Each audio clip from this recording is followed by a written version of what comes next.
Qué gusto encontrarnos de nuevo. Mi nombre es Leslie Mendívil y les doy la bienvenida a las alumnas y alumnos de lengua materna de segundo grado de secundaria. Antes de iniciar, les recuerdo que debemos seguir cuidándonos lavando frecuentemente nuestras manos con agua y abundante jabón, usando el cubrebocas adecuadamente, de forma que proteja nariz y boca, y aunque juntos, guardar y pedir la sana distancia. La salud es lo primero. Además, ¿ya hicieron algo de ejercicio? Hay que mantener el cuerpo sano en mente sana. Soy el profesor Edgar Ariel Corona Olvera y claro que es un gusto encontrarnos por aquí en una sesión más de lengua materna segundo grado. Esta sesión se titula Nuestra tradición oral y sus leyendas, y el propósito es identificar leyendas como relatos tradicionales. Entonces, analizaremos juntos los elementos y características que nos permiten identificar a las leyendas que tenemos en nuestro país. Sí, pero nos enfocaremos en distinguir algunas diferencias con otros textos de la tradición oral. Y como esta tradición se encuentra presente en las diversas comunidades, así como en nuestra vida cotidiana. Volver a las historias del pasado y del presente. Eso también nos da identidad, ¿verdad, profesor? En casi todas las familias se cuentan este tipo de relatos, además reflejan parte de nuestra cultura y nuestro pasado. Correcto. Podemos aprender mucho de una sociedad gracias a las historias que se cuentan. Bien, pues todo listo. Aquí vamos. En esta sesión, nuestro aprendizaje esperado es recopila leyendas populares para representarlas en escena, y el propósito es identificar leyendas como relatos tradicionales. La finalidad es que comprendamos cómo los relatos tradicionales recuperan la visión de sus comunidades y las transmiten a la sociedad a través de sus narraciones. Esto nos ayudará a conocer los rasgos esenciales para identificar a la leyenda como un género particular e importante en las tradiciones de una comunidad. Para esta sesión será importante tener presente que la literatura tradicional es parte del saber colectivo y se conserva por la gran riqueza que contienen sus temas, personajes, motivos e ideas. Los materiales que van a necesitar para esta sesión son cuaderno, lápiz o pluma para que puedan tomar notas, y también podría ayudarles tener a la mano su libro de texto. Para iniciar, es importante que recordemos que la narración ha sido una actividad humana común a lo largo de toda la historia y que, aún con sus múltiples transformaciones, conserva características muy parecidas a las de su origen. Los investigadores de varias disciplinas suponen que desde los inicios de la humanidad, mujeres y hombres alguna vez se reunieron alrededor del fuego para contar sus historias a los más jóvenes. Yo creo que muchas de esas historias eran algo así como he encontrado la mejor manera de cazar un bisonte o se han fijado en las figuras que forman las estrellas.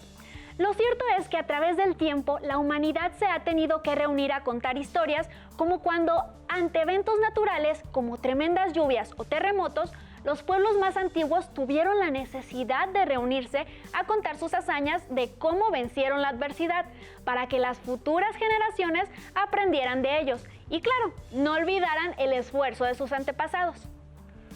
Los cantos, las coplas, los cuentos, los mitos y las leyendas son parte de la memoria colectiva que pertenece a distintas comunidades. Muchas de estas narraciones las han transmitido los bisabuelos, a los abuelos, a los padres y luego a los nietos, de una generación a otra. Nuestra memoria narrativa es parte de nuestra historia y por eso es relevante conservarla, evitar que se pierda. Las leyendas, en particular, son un tipo de narración muy expandida y rica en nuestra cultura. Son una forma de explicarnos el mundo, un tipo de respuesta a las interrogantes fundamentales que tenemos como seres humanos acerca de los acontecimientos que tienen las personas en su día a día. Muchas de estas historias se mezclaron en las civilizaciones antiguas con rituales o danzas o representaciones y, además, hay que tener presente que las leyendas siempre han dependido del lugar en que las comunidades viven.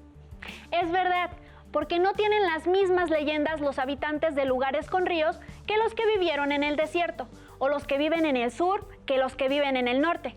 Pero profesor, el reunirnos, platicar o conversar, todo eso lo seguimos haciendo con amigos, familiares y hasta con los maestros. Es cierto, las tradiciones y relatos orales siguen transmitiéndose en nuestro día a día, y es a través de seguir contándolas como permanecen vivas y podemos preservarlas. Yo recuerdo cuando de niña los más grandes nos contaban historias a los jóvenes. Entonces nosotros creábamos juegos y hacíamos representaciones de ellas. Exactamente, así es como surge la tradición oral. Estas formas de expresión cultural llegan a nosotros de múltiples formas y manifestaciones y van de generación en generación. En un país tan grande y diverso como el nuestro, la cantidad de leyendas que existen deben ser enormes. Y todas muy distintas entre ellas. Es como imaginar un mapa lleno de sonidos, colores e historias en donde vemos la forma en que se vive en cada sitio. Pero profesor, ¿qué importancia tiene la tradición oral? Es decir, ¿por qué o para qué hay que preservarla? Esta vez voy a dejar que encuentres tú tu propia respuesta, de mano de los propios mayas. Vamos con ellos. El campesino maya sigue observando el cielo y sabe la época precisa para sembrar más allá de los pronósticos convencionales del tiempo. Las nubes, el viento y el sol son los indicadores de su calendario.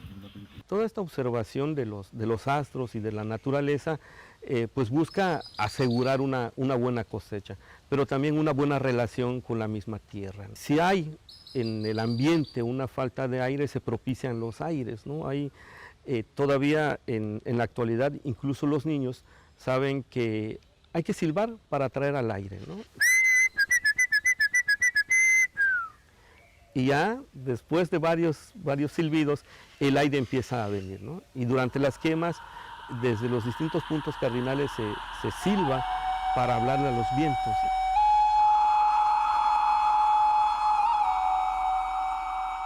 El maya de hoy ha cultivado un lenguaje relacionado con la tradición oral, el movimiento de los astros y los fenómenos meteorológicos. Hay muchas maneras de reetiquetar esto que está simbólicamente presente en el día a día. Por ejemplo, los tipos de nube, ¿no? Si la nube es blanca, si la nube es negra, si la nube es alta, si la nube es baja, si viene del sur, del oriente o del poniente. Cada una de las distintas nubes indica algo, ¿no? Entonces, eso también es un lenguaje paraverbal que acompaña a lo que se verbaliza a través de los cuentos, de las tradiciones, ¿no? Y eventualmente en algunos pueblos mayas a través de las canciones, ¿no?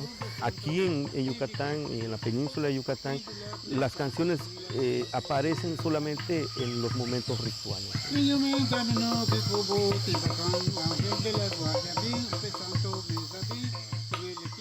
En otros grupos mayances hay canciones que todos los días se deben de interpretar para avisar a los astros, para avisar al medio ambiente, o cuando se camina solo o sola por una brecha y se siente el peligro, entonces hay canciones. Por ejemplo, hay una canción que es el de los toles, ¿no? Que es una canción prehispánica y que en muchas escuelas se canta hoy día sin saber que es maya, ¿no? Y dice algo así como Shikubin, Shikubin, Yahalkin, algo así, ¿no? Va despertando el sol o se va poniendo el sol.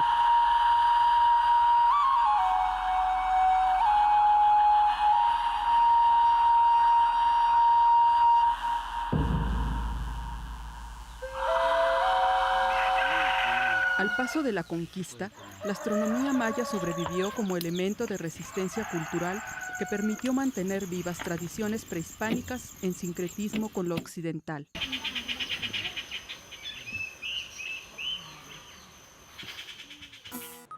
¿Qué tal? ¿Encontraste tu respuesta?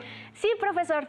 Es maravillosa la riqueza de conocimiento de la naturaleza que tiene la cultura maya y que entre tanta tecnología importada podríamos perder si no fuera por... La tradición oral.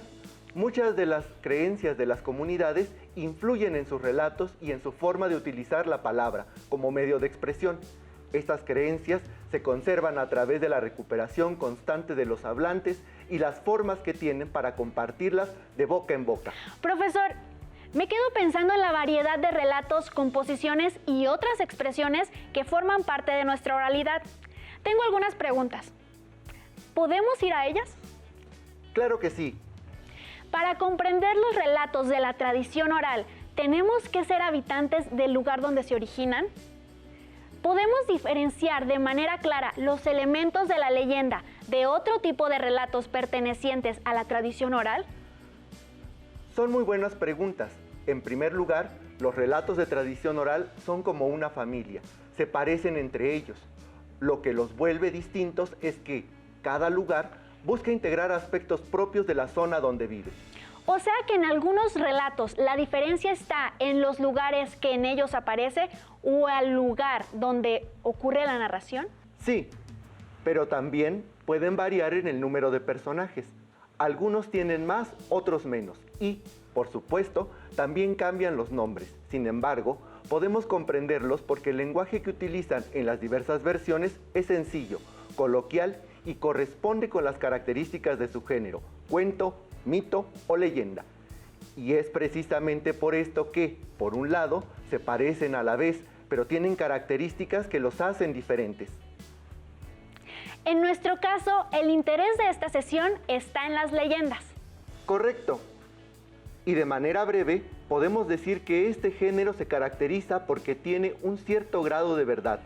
Se ubica en un tiempo y lugar determinado y tiene una estructura sencilla, además de una conexión con lo sobrenatural o lo mágico. Leyendas, algo de verdad, algo mágico, algo sobrenatural. Creo que me sé alguna.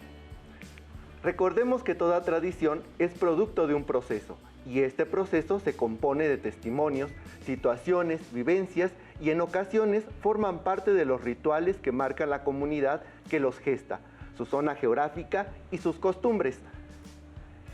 Eso nos ha permitido a los que vivimos en alguna otra parte de nuestro país adentrarnos en la vida de diversas comunidades e ir reconstruyendo sus historias, ya que desde el inicio de la humanidad las historias se fueron narrando de generación en generación hasta que llegó el momento en que la escritura nos permitió cuidarlas y preservarlas. En estas narraciones también se pueden apreciar los aspectos sociales e históricos que se van construyendo con el tiempo. No solo nos divierten, también nos ayudan a saber un poco más. Profesor, ¿cómo podemos saber los cambios en la tradición oral y por consecuencia en la leyenda? Por ejemplo, en la tradición oral existe una gran variedad de adivinanzas, cuentos, dichos, representaciones dramáticas, mitos y leyendas. Su función es transmitir conocimientos, valores culturales y representaciones sociales. Es una manera de mantener viva nuestra memoria colectiva, y esa memoria solo se puede salvaguardar a través de la gente que valora las tradiciones.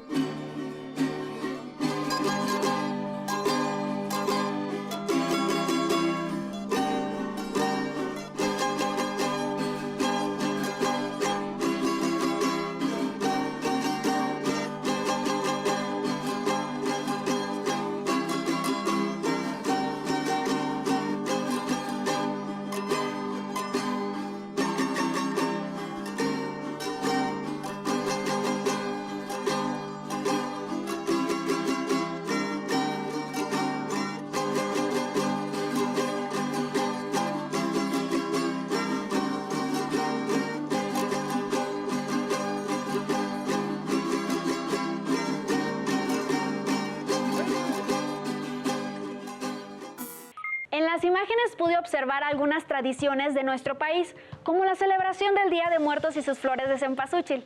¿Ustedes reconocieron alguna otra? Las tradiciones no solo son orales, sino que estamos inmersos en ellas y las vivimos a través de las fiestas, los vestuarios, las creencias y muchos aspectos más. Pero profesor, yo he escuchado distintas versiones de una misma leyenda y todas contadas de diferente manera, como la leyenda de La Llorona, que según sé, también tiene distintos nombres. Esto es porque cada comunidad se apropia de las leyendas y las retransmite según su entorno. Estas pasan de padres a hijos o de abuelos a nietos, pero también de comunidad a comunidad. Yo conozco otra de las leyendas más conocidas. Se llama La Mulata de Córdoba. ¿Qué sucede en la ciudad de Córdoba, Veracruz? Córdoba, Veracruz se fundó en 1618. Imagínense por cuántas generaciones ha viajado esa leyenda. Cuando nos encontramos con una leyenda, identificamos que es una narración y reconocemos elementos que la acercan a lo que llamamos cuentos, porque tiene un inicio, un desarrollo y un desenlace. Así es, pero no debemos confundirla. Por ejemplo, en las leyendas, las situaciones no se ven afectadas por los dioses como sería en los mitos. Tampoco encontramos en ellas una moraleja, como sí tendríamos en la fábula.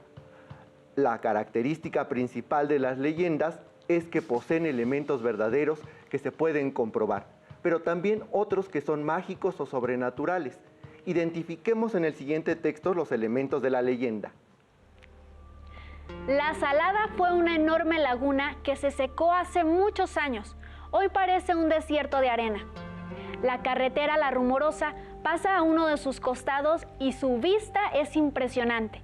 Así la divisaba el señor Vicente Martorell todos los días al bajar por la carretera. En esta primera parte podemos identificar dos elementos importantes de la leyenda. En primer lugar, la leyenda tiende a presentar características regionales o locales. En segundo, relata lo acontecido en un lugar como un cerro, una laguna o cualquier otro encontrado en la naturaleza. Bien, por eso esta leyenda comienza hablando de la Laguna Salada, que se encuentra en el estado de Baja California. Y efectivamente, muy cerca pasa la carretera llamada La Rumorosa, que es muy sinuosa y de enormes acantilados. Y también dicen que en ese lugar se aparece la Llorona. Claro, dado que la leyenda es un género abierto y flexible, podríamos incluso comenzar a narrarla de otra manera, o hasta mezclarla con otras, como dices. Cada persona que las comparte aporta algo de su particular manera de narrar. Continuemos descubriendo elementos que nos permiten diferenciar a las leyendas de otros géneros. Una tarde, Vicente Martorell hacía su recorrido acostumbrado. De pronto, unos pájaros negros como la noche salieron de la arena de la Salada y lo siguieron. Los pájaros se lanzaron sobre el camión, por lo que Vicente se detuvo, pero las aves no se detuvieron hasta envolver al camión en plumas negras. Comienzan a suceder cosas extrañas dentro de la narración, aspectos inesperados. Creo que me está dando un poquito de miedo. ¿Qué más le pasaría a Vicente? Continuemos con la lectura. Vicente tuvo miedo y no todo se detuvo ahí. Unos minutos después se escuchó una manada de caballos a todo galope y gritos de hombres que cruzaban la Salada. Los pájaros volaron en todas direcciones. Después había pasado todo, como si hubiera sido un mal sueño. En estos fragmentos podemos reconocer otros dos aspectos importantes de la leyenda. Tiene un grado de verdad, por lo que se puede distinguir del mito y del cuento. Y también es un relato sobre la relación de las personas con lo sobrenatural. Profesor, luego nos explica. Quiero saber qué le sucedió a don Vicente después de que lo atacaron las aves. Claro, no podemos quedarnos con esta intriga. Terminemos de conocer la leyenda. Al día siguiente, unos hombres que pasaron por ahí lo encontraron con los ojos bien abiertos, mirando no se sabe qué. Tenía las manos aferradas al volante y el cuerpo frío, cubierto de sal. Dicen que en la Salada suceden cosas extrañas. ¿Quién lo puede asegurar? Finalmente, muchas de estas leyendas tienen algunos recursos de escritura. Además, aunque tienen desenlace, el final suele quedar abierto como si hubiera un misterio por resolver. Utilizan fórmulas ambiguas como se dice que, cuentan que, los adultos aseguran que, entre otras, para dar un sentido de veracidad al relato y no parezca solo fantasía. De esa manera, también se fortalece la transmisión oral. Con estos elementos esenciales podemos explorar en antologías, recopilaciones, libros de texto o entre nuestra propia comunidad. Al identificar estos aspectos de las leyendas, podemos introducirnos de mejor manera en la lectura de estas narraciones. Y de esta forma vamos cultivándolas y podemos conservarlas más tiempo. Al fomentar la lectura de leyendas, nos permitimos viajar a otro tiempo y lugar donde sucedieron acontecimientos extraños. Además, identificando sus características propias, podemos diferenciarlas de otros tipos de relatos que se encuentran en nuestra tradición. Las leyendas son una manera de imaginar situaciones que en algún tiempo no tuvieron respuesta inmediata. Ahora, vamos a conocer algo más sobre las leyendas y sus misterios. Narrar eventos, transmitir conocimientos, valoraciones o simples ideas sobre algún hecho, ya sea real o inventado, es una actividad universal. La narrativa oral abarca diversos géneros. Entre ellos se encuentran los cuentos tradicionales, las leyendas y los mitos. Hay muchos mitos y leyendas, incluso cuentos tradicionales que, a pesar de haber surgido en distintos lugares y culturas, llegan a ser semejantes porque hacen referencia a inquietudes fundamentales de la humanidad. Por ejemplo, en distintas culturas hay mitos sobre el origen del hombre. El mito egipcio señala que el hombre fue creado a partir del ojo de Ra, una de las representaciones femeninas de Atum, Dios creador de sí mismo y del universo. En la mitología china, fue la diosa Nua la que creó al hombre, modelándolo en barro. Para los mayas, los dioses crearon al hombre en 3 intentos, primero con barro, después con madera y finalmente agregando maíz. Para poder diferenciar los cuentos tradicionales, los mitos y las leyendas, conozcamos sus características generales. El cuento tradicional ocurre en una época que no es necesaria especificar y se compone de hechos inventados. La leyenda es una narración ubicada en un tiempo determinado y en un espacio específico. En general se relaciona con la historia de la comunidad que la creó. Sus personajes son individuos concretos que actúan en un tiempo histórico. El mito es una narración que no se ubica en un tiempo específico. Tiene como temas la creación del universo y del mundo, la vida y las acciones de los dioses, los primeros humanos y otros seres que dieron origen al universo, y sobre las cosas del mundo. Si así lo desean, pueden preguntar entre sus familiares o amigos si conocen narraciones tradicionales que conserven o formen parte de su comunidad. Vamos a poner en práctica lo aprendido. Conozcamos la siguiente leyenda. El Pozo de las Cadenas. Cuentan en Tecate, un pueblo ubicado al final de La Rumorosa, que, allá por 1910, vivía un señor y una señora que cultivaban sus tierras. En ese entonces no había mucha gente y los caminos eran brechas secas que levantaban unas tolvaneras muy grandes. Profesor, para empezar, esta leyenda nos ubica en una época histórica de nuestro país, 1910. Y, si te das cuenta, también nos da información sobre las características del lugar. Habla de brechas secas y de las tolvaneras, que son esos remolinos de polvo tan comunes en las regiones desérticas. Ahora veamos qué sucedió. Cierto día, unos hombres tenían mucha sed y se acercaron al señor y a la señora. Estos, al ver la necesidad de aquellos caminantes, los invitaron a su casa. Los hombres bebieron, comieron y platicaron un rato. La tarde caía, los coyotes comenzaban a aullar, mientras la luna dejaba ver sus primeros rayos. Los hombres no dieron muestra de marcharse, así que el señor y su esposa les prepararon un catre con ramas de cachanilla donde dormir. Muy avanzada la noche, un grito se escuchó haciendo eco a lo lejos. Ahora vemos que la leyenda nos narra un momento inesperado. Sí, profesor, podemos advertir algo extraño en cómo los hombres que tenían sed no se iban y después ese grito extraño. ¿Qué estará sucediendo? Avancemos en la lectura para no quedarnos con la intriga. Nadie sabe qué ocurrió, pero cuentan que los extraños buscaban robarle al señor lo poco que tenía, y como se resistía, lo amarraron con unas cadenas y lo echaron al pozo. La luna fue la única testigo de aquel suceso. De su esposa y de los hombres no volvió a saberse nada. Desde entonces, hay noches en que en el pozo se oye mucho ruido. Quien lo ha oído dice que el muerto sale arrastrando sus cadenas mientras llora. Cuentan que vaga en busca de su esposa desaparecida. La gente comenta que se pueden ver las huellas de unos pies encadenados. Estoy segura de que ninguna de nosotros quisiera encontrarse esas huellas. Sería algo muy tenebroso. Mejor les invito a que hagamos un reto para afianzar lo revisado sobre algunos aspectos de las leyendas. Preparen su cuaderno para que, de ser posible, anoten las respuestas. ¿En qué lugar suceden las acciones de la leyenda El Pozo de las Cadenas? A. En Tecate, cerca de La Rumorosa. B. En Mexicali, Baja California. C. En un pueblo lejano e inhabitable. ¿Recuerdan la lectura? ¿Qué características nos proporciona la leyenda del sitio en que ocurren las cosas? No olviden anotarlo en su cuaderno. Vamos a la siguiente.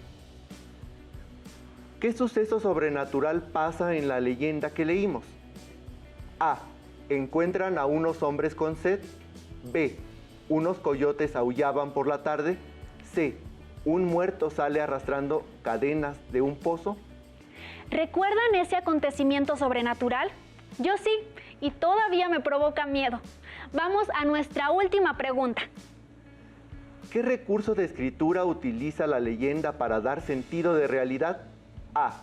La tarde caía. B. La gente comenta. C. Muy avanzada la noche. Recuerden que las leyendas tienen algunas expresiones comunes que les otorgan un sentido de verdad y que pueden aparecer en diferentes momentos de la narración. ¿Identificaron cada uno de los elementos de esta leyenda? Revisemos las respuestas a nuestras preguntas. Las respuestas correctas son: 1. ¿En qué lugar suceden las acciones de la leyenda El Pozo de las Cadenas? Inciso A, en Tecate, cerca de La Rumorosa. ¿Qué suceso sobrenatural pasa en la leyenda que leímos? El inciso correcto es C. Un muerto sale arrastrando cadenas de un pozo. Y 3. ¿Qué recurso de escritura utiliza la leyenda para dar sentido de realidad? Inciso B. La gente comenta. Espero que con la lectura y este reto hayamos reafirmado juntos los elementos o recursos que nos ayudan a identificar y comprender la importancia de las leyendas como relatos tradicionales. Estamos llegando al final de esta sesión. Recuerden que el aprendizaje esperado fue: recopila leyendas populares para representarlas en escena, con el propósito de identificar leyendas como relatos tradicionales. Gracias por compartir con nosotros esta sesión de Lengua Materna segundo grado, en la que hemos compartido sobre nuestra tradición oral y sus leyendas. Hemos aprendido algo nuevo juntos. Y si quieren volver a revisar la sesión, consulten los horarios de aprendizaje de Aprende en Casa 2. Muchas gracias y hasta la próxima.